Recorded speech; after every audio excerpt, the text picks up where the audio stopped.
من کجا بشینم دکتر؟ بیشینی برو خواب که بیشتر باید تزریق شود. تزریق چی؟ یادش شما قبلی گفتم ولی برو خواب که سعی که نمیشه معاینه کرد.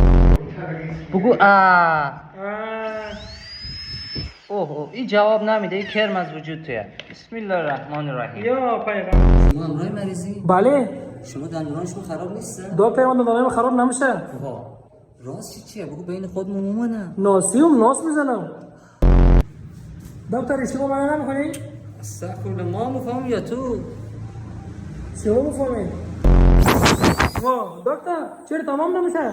یک ساعت درو جرمگیری میکنی؟ جرمگیری کار فوق تخصصیه. مگه نمیدونی دندون قلب دوم آدمه؟ او پای دکتر. ها؟ پا.